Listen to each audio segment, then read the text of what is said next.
Hello, unlockers. Are you feeling overcommitted and as if there aren't enough hours in the day right now? If so, I want to show you quite a simple technique to slim down your commitments so that you're less overwhelmed and it's less likely to lead to burnout. Because with ADHD, we're time blind, we lack boundaries, we say yes to stuff we should probably say no to, we get overexcited and over exuberant and think, yes, I can handle this on a good day without thinking about the consequences and the logistics. So very quickly, our diaries can get packed with stuff we don't necessarily want to do. So here's a technique that will help you. What you need is a pen and a piece of paper or notepad and 20 to 30 minutes. What I would like you to do is write a list of all of the diary commitments and stuff that you've got to do on a daily, weekly, and maybe monthly basis. But before you do that, I'd like you to get yourself into a calm mindset.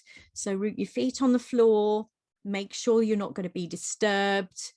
Think about your breathing and your diaphragm and how you're feeling, and concentrate just on your breathing for a couple of minutes. So you're in that calm, non-judgmental, rational space, and you're letting go of kind of the maelstrom of thoughts and emotions. So get yourself into a more mindful place before you do this. Now, write down the list of commitments. And as you do it, I'd like you to ask some questions of the things on the list. So, question 1, does this commitment spark joy or fulfillment? Can it be changed? Do you need to keep doing it?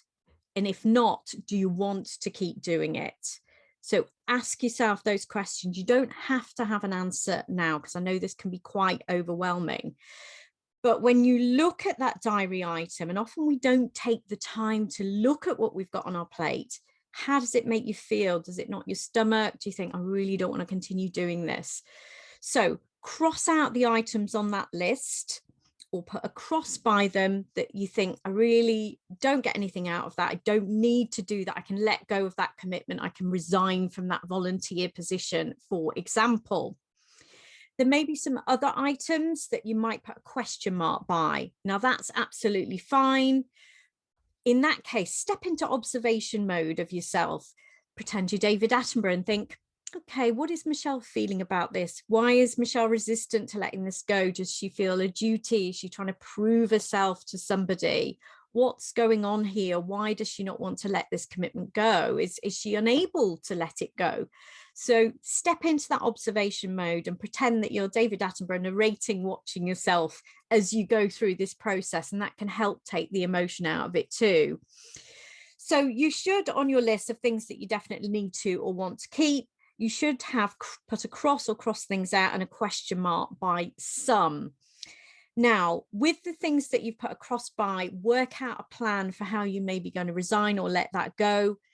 Who do you need to tell? What time frame can you do it? It may be that if it's something to do with volunteering at a school, for example, you have to do it to the end of the summer term. But as long as you've got some kind of time frame for resigning or letting go of that commitment, that's absolutely fine.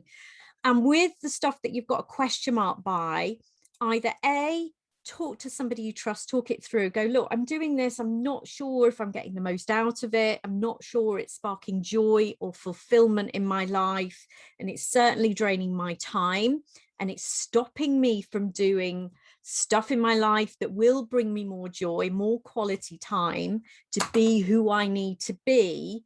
So what can I do about this? So maybe talk it through, and the action of talking it through will help you come to that decision. If you don't have anybody you can talk this through with, maybe you could try journaling your feelings on this, so writing them down, or even using a dictaphone or a recording device to just record a stream of consciousness of thoughts that come to mind when you're thinking about this activity and what you can do about it. So you should, by the end of this exercise, have decluttered your diary somewhat. The reason this is important is that the goal is you're aiming to free up your time so that you're less overwhelmed and you have more time in your life to put things into your diary that spark you joy and enrichment and fulfillment. And this is why it's important, because you deserve it.